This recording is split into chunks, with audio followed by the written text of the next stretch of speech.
हम लोग पिछले क्लास में प्रश्नावली 6.5 का 21 नंबर प्रॉब्लम तक पढ़ चुके हैं।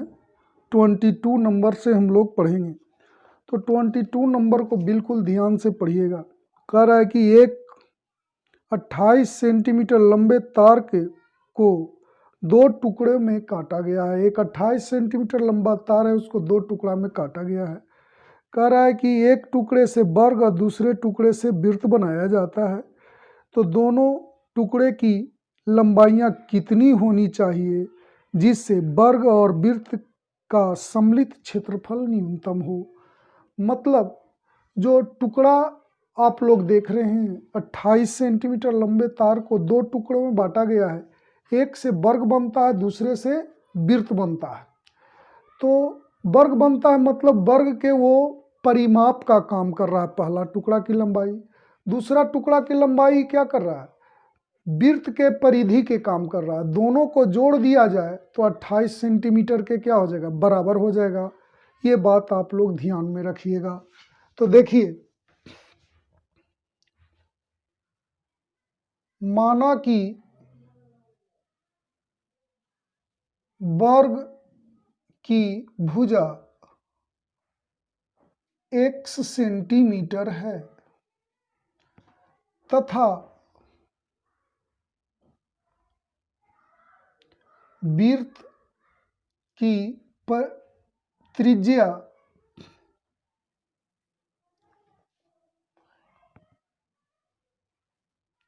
r सेंटीमीटर है, तो वर्ग का परिमाप, वर्ग का जो परिमाप होगा पहले टुकड़े की लंबाई होगा। तो यहां लिखते हैं तार के पहले टुकड़े की लंबाई बराबर क्या होगा, वर्ग का परिमाप। पहले टुकड़े से वर्ग बन रहा है तो पहला टुकड़ा होगा परिमाप के बराबर, तो कितना हो गया 4 इंटू भुजा, तो 4x हो जाएगा। तथा तार के दूसरे टुकड़े की लंबाई, वो वृत्त की परिधि होगा। अब वृत्त की परिधि क्या जानते हैं, 2 पाई r। अब देखिए, ये दोनों तार के टुकड़े की लंबाइयों का जोड़ कितना दिया है, टोटल 28 सेंटीमीटर लंबा तार है बाबू। पहला टुकड़ा की लंबाई इतना हो गया, दूसरे का इतना। क्यों? क्योंकि पहले से वर्ग बनाया जाता है, दूसरे से वृत्त बनाया जाता है। तो ये दोनों का योगफल कितना हो जाएगा, प्रश्न से 4x plus 2 pi r equal to 28, इसको फर्स्ट इक्वेशन मान लिया जाए। अब देखिए, अब क्वेश्चन में कह रहा है कि दोनों टुकड़ों की लंबाई कितनी होनी चाहिए जिससे वर्ग और वृत्त का सम्मिलित क्षेत्रफल न्यूनतम हो। तब लिखने हैं वर्ग तथा वृत्त का सम्मिलित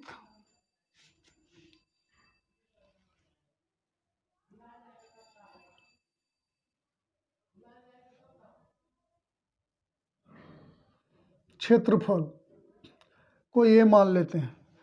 वर्ग और वृत्त के सम्मिलित क्षेत्रफल को क्या मान लिए, a। तो वर्ग का क्षेत्रफल क्या होता है, भुजा स्क्वायर। अब वृत्त का क्षेत्रफल क्या होता है, पाई r स्क्वायर। ये वर्ग का क्षेत्रफल हो गया, वृत्त का क्षेत्रफल, दोनों को जोड़ दिए तो दोनों का सम्मिलित क्षेत्रफल निकल गया। अब देखिए, हम लोग इससे r का मान निकालते हैं। 1 से x square plus pi, r बराबर क्या होगा, 28 माइनस 4x बटा 2 पाई होगा r इक्वल टू। ध्यान से देखिए, r इक्वल टू क्या होगा, इसको उधर ले जाएंगे तो माइनस होगा, ये बटा में जाएगा तो 2 पाई होगा। तो इसे लिखेंगे 28 माइनस 4x वाई 2 पाई का होल स्क्वायर हो गया। अब देखिए एक्स स्क्वायर प्लस पाई, इसमें से 2 कॉमन लो तो 14 माइनस 2x बाई 2 पाई,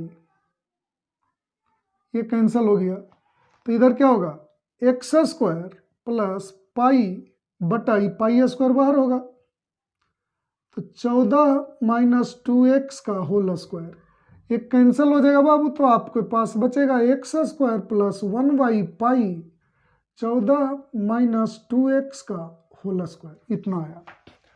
अब इसे डिफ्रेंशिएट करो, डी डी एक्स, इसका क्या हो जाएगा 2x प्लस 1 वाई पाई, पूरे को x समझो तो एक्स स्क्वायर है तो 2x होगा, और इतना को x के रिस्पेक्ट में करो तो 0 माइनस 2, एक्स का 1 हो जाएगा, तो आपके पास आ गया 2x प्लस ये -4 हो जाएगा बाई पाई 14 माइनस 2x।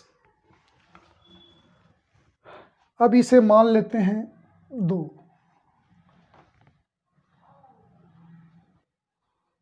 अब देखिए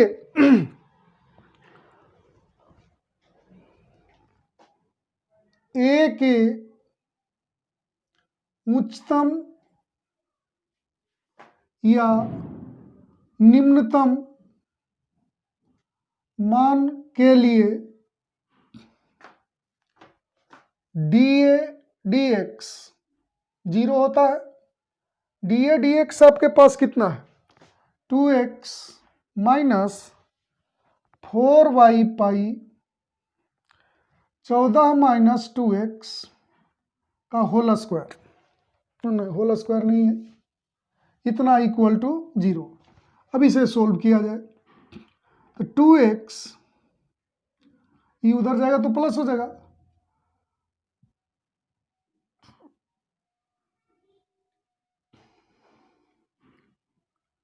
इतना हो गया। इसको इधर कर दिया जाए बाबू तो 2 पाई एक्स, 4 से मल्टीप्लाई करते हैं तो 56 प्लस 8x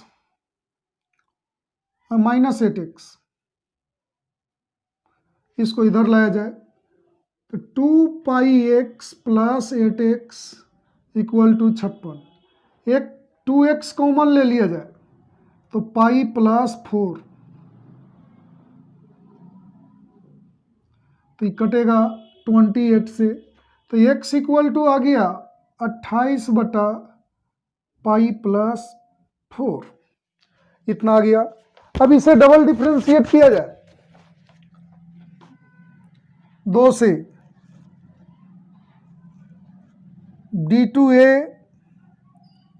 dx स्क्वायर, तो इसका क्या हो जाएगा x का 1 हो जाएगा तो 2 हो गया, माइनस 4y पाई 14 का क्या हो जाएगा 0, और 2x माइनस 2 तो बाहर हो जाएगा और x का 1 हो जाएगा, तो आ गया आपके पास 2 प्लस 8y पाई। तब देखो x equal to 28y pi plus 4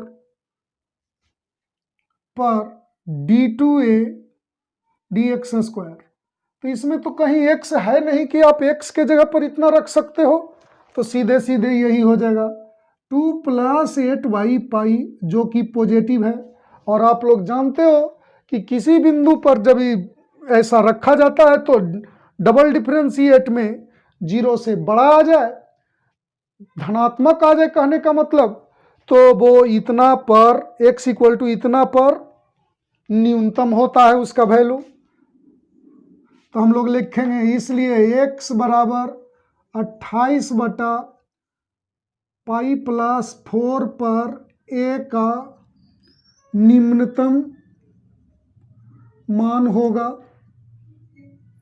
ये हो गया। अब देखिए समीकरण 1 से चला जाए,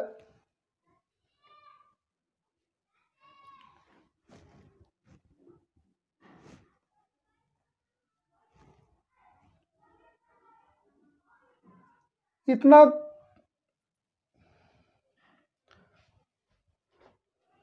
इसको स्क्रीनशॉट ले लें आप लोग, उसके बाद अलग लिख करके अब बतलाते हैं।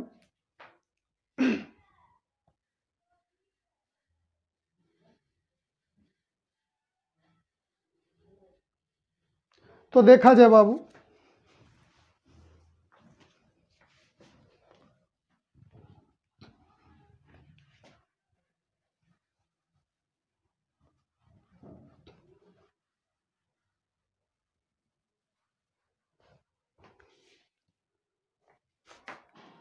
समीकरण 1 में x के मान रखने पर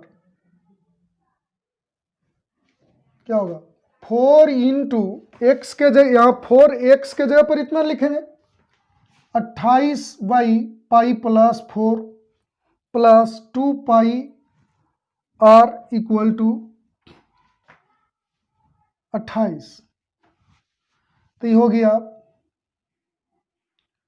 इसको उधर करो तो 2 r इक्वल टू 28 माइनस, इसको मल्टीप्लाई करेंगे तो कितना आएगा, 8 × 4 = 32 और 8 × 3 = 11 बाई पाई प्लस 4। तो आ गया हम लोग के पास 2 एलसीएम लेंगे तो पाई प्लस 4, तो ये जाकर के गुना होगा, तो 28 पाई प्लस 112 माइनस 112, तो 2 पाई उधर चला जाएगा, तो r equal to 28 pi by 2 pi into pi plus 4, तो ये 14 बच जाएगा। तो आ गया आपके पास 14/पाई प्लस 4, ये आ गया। अब देखिए, तो हम लोग को निकालना है तार के पहले टुकड़े की लंबाई। आपके पास है पहले टुकड़े की लंबाई 4x, x का वैल्यू रखिए, तो 4 इंटू एक्स का वैल्यू कितना है, 28/पाई प्लस 4, तो 112/पाई प्लस 4 सेंटीमीटर, ये एक आ गया। अब दूसरे टुकड़े की लंबाई निकाला जाए,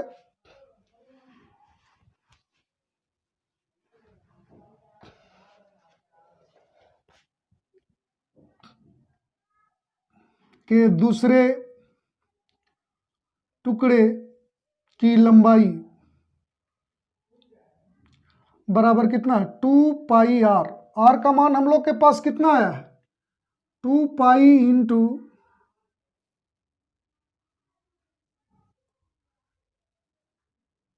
14/पाई प्लस 4, तो कितना हो गया, 28 पाई प्लस 4, इतना सेंटीमीटर हो गया। ये दोनों आंसर कंप्लीट हो गया, पहले तार के टुकड़े की लंबाई निकल गया और दूसरे तार के टुकड़े की लंबाई निकल गया।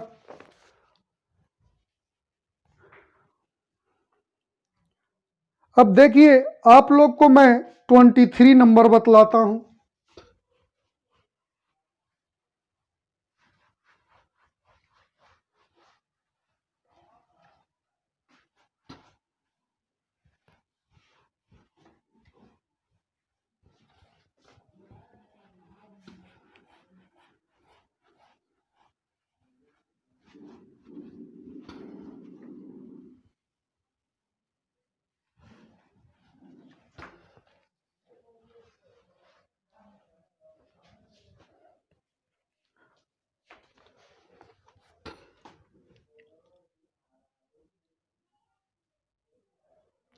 तो 23 नंबर क्वेश्चन को अच्छे से पढ़ें। देखिए, कह रहा सिद्ध करें कि r त्रिज्या के गोले के अंतर्गत विशालतम शंकु का आयतन गोले के आयतन का 8/27 होता है। तो देखिए, एक गोला बनाइए,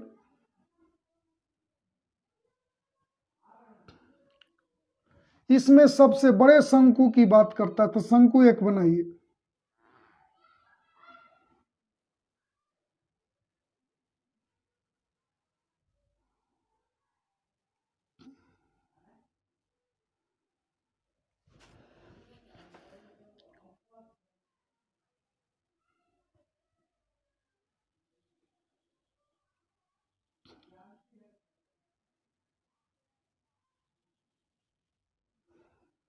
ए बी सी, इसका गोले का सेंटर को मान लेते हैं ओ, इसको नाम दे दिया जाए कुछ, चलिए पी दे देते हैं, और इसको मिलाते हैं।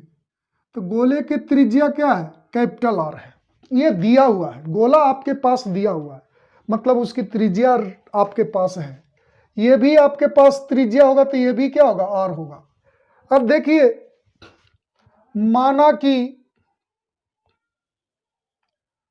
OP इक्वल टू H तथा PC इक्वल टू, चलिए X मान लेते हैं,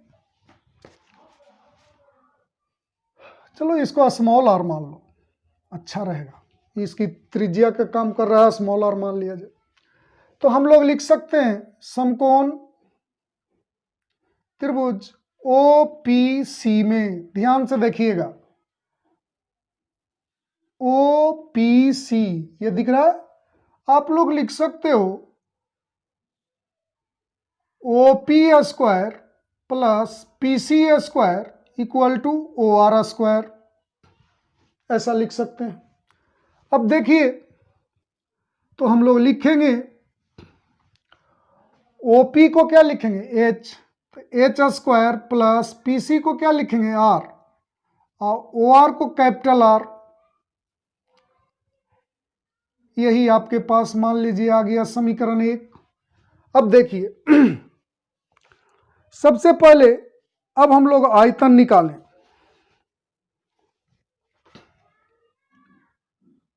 शंकु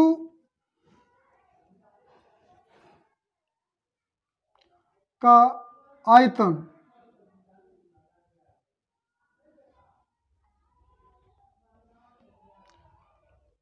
भी बराबर, ध्यान दीजिएगा, शंकु का आयतन क्या होता है? 1/3 पाई आर स्क्वायर H। तो हमारे पास तो सबसे पहले बाबू शंकु की त्रिज्या तो है R, लेकिन हमारे पास H नहीं, थोड़ा H लिख लिया जाए, पहले शंकु का ऊंचाई लिख लिया जाए। शंकु की ऊंचाई कितना है? AP, पूरा ये शंकु का ऊंचाई है AP, तो इसको AP को लिख सकते हैं OP प्लस OR। तो OP आपके पास कितना है?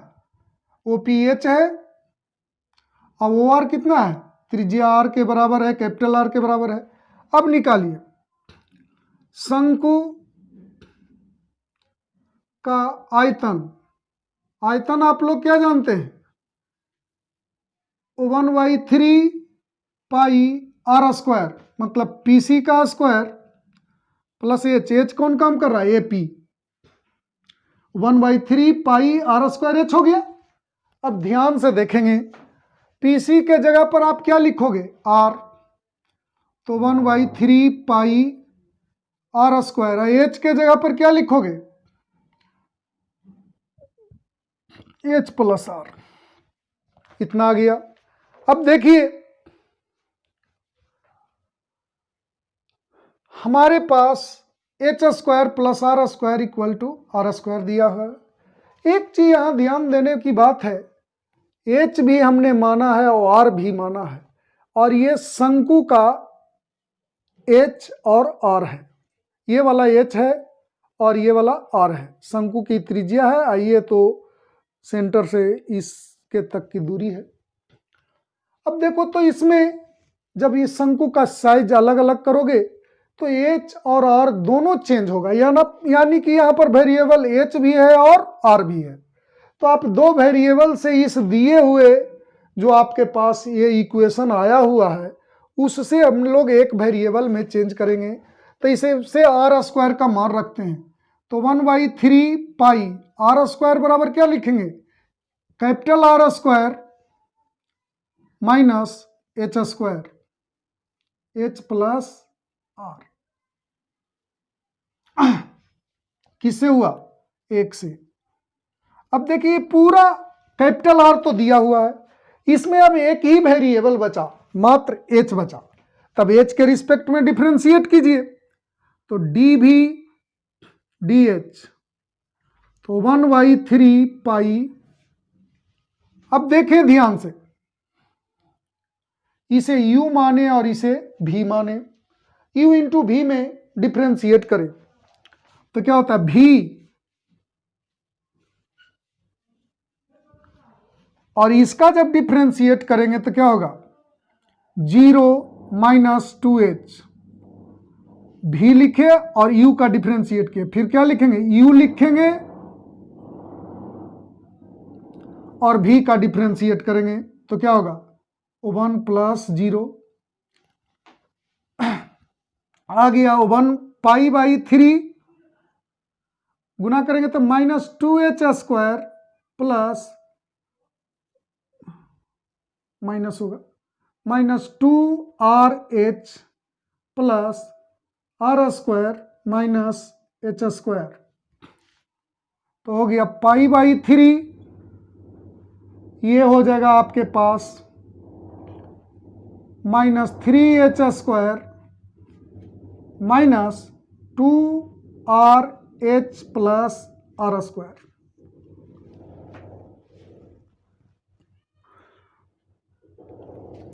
अब देखिए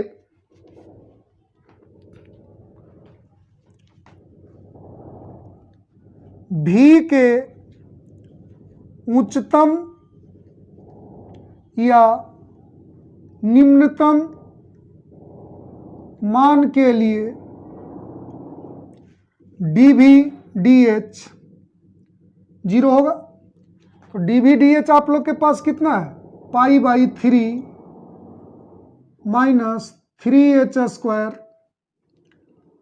minus 2RH plus are square बराबर 0। अब देखिए ये तो उधर चला जाएगा तो 0 हो जाएगा, तो हो जाएगा 3h square minus 2RH plus are square equal to 0। अब देखिए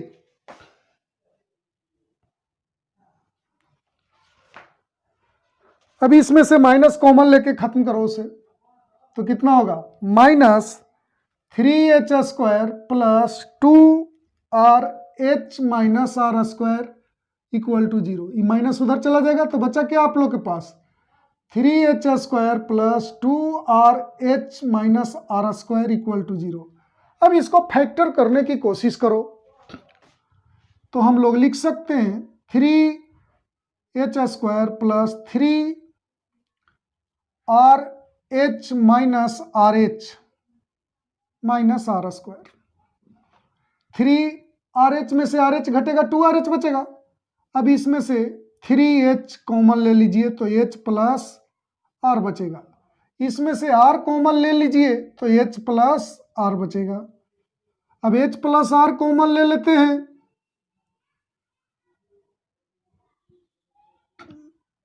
इतना बच गया। और एक चीज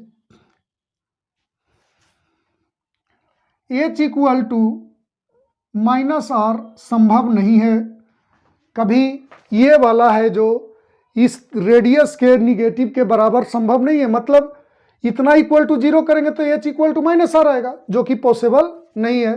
तो बटा में चला जाएगा, खत्म हो जाएगा, तो बचेगा क्या 3h minus r equal to 0। तो h इक्वल टू क्या होगा r/3, h इक्वल टू आपके पास आ गया r/3। अब चलिए इसको मान लीजिए इक्वेशन 2। अब पुनः डिफरेंशिएट कीजिए 2 से d2v dh square, double differentiate कीजिए तो π/3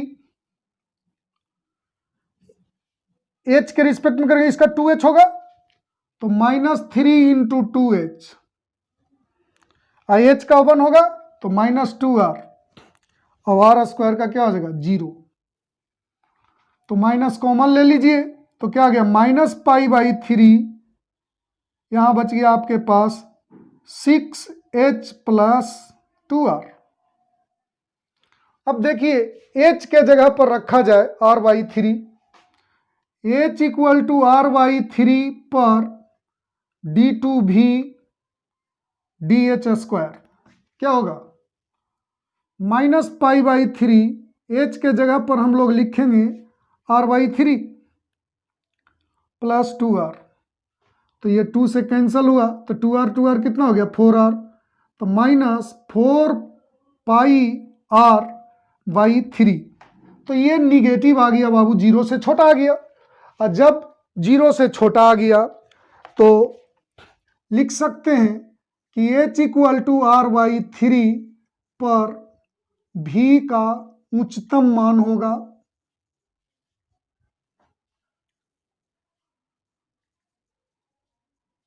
ऐसा हो गया। अब देखिए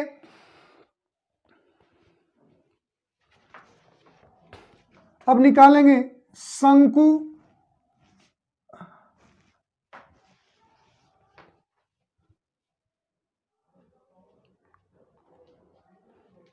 इतना, तो h = r/3 तो निकल गया।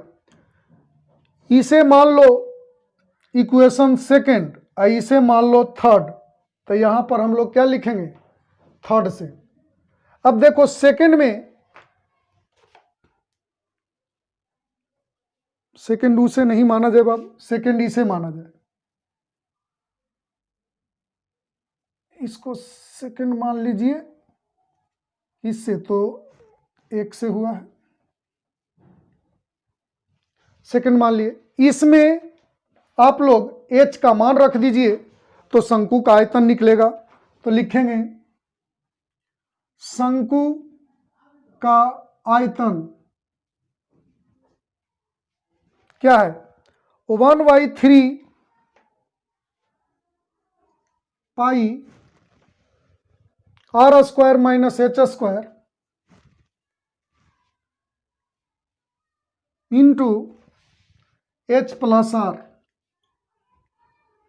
अब देखिए h = क्या है बाबू r/3, तो रखा जाए 1/3 पाई r² - इसका वर्ग करेंगे तो क्या होगा r²/9 r/3 + r। अब इसका स्क्रीनशॉट ले ले और आगे उसके बाद बतलाते हैं।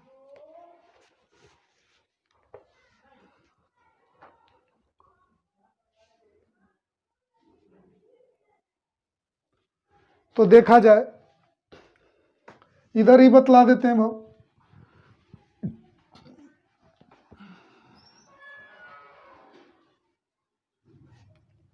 आपके पास आया है शंकु का आयतन = इतना, तो यहां पर हम लोग क्या लिखेंगे 1/3 पाई।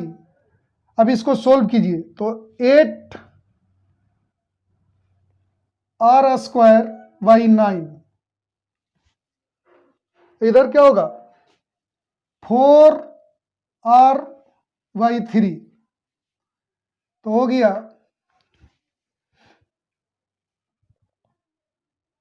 1/3 पाई, ये कितना हो गया, हमें लाना है कितना, पहले ये देख लिया जाए। लाना है कि 8/27, तो पहले इसको गुना कीजिए 8 और 9 के 27, तो 8/27 तो यहाँ लिख देते हैं, तो 8/27 ये हो गया। अब इधर बचा क्या 4/3 पाई और ये r² इंटू r क्यों होगा। ये देखो बिल्कुल एकदम सेम है, इसमें कुछ दिमाग मत लगाना। 8/27 हमने लिख दिया। अब बचा क्या आपके पास 4/3 पाई और r क्यू, एकदम एग्जैक्टली सेम है। तो आप लोग इतना का बारे में जानते हैं 4/3 पाई r क्यू क्या होता है, ये आपके पास क्या होगा गोले का आयतन होगा। तो इतना के जगह पर क्या लिख सकते हैं गोले का आयतन, तो लिखेंगे 8/27 गुने गोले का आयतन। यही आप लोग को प्रूफ करना था कि जो शंकु का जो मैक्सिमम उच्चतम आयतन होता है r/3 पर उच्चतम होगा, तो शंकु का जो उच्चतम आयतन हुआ वो 28/27 किसके होता है, गोले के आयतन का, गलत बोला गया बाबू, गोले का आयतन का 8/27 गुना होता है। यही आपके पास क्या करने का रहा था, प्रूफ करने का रहा था, तो प्रूफ्ड हो गया। आगे का प्रॉब्लम आप लोग को अगले क्लास में बतलाते हैं।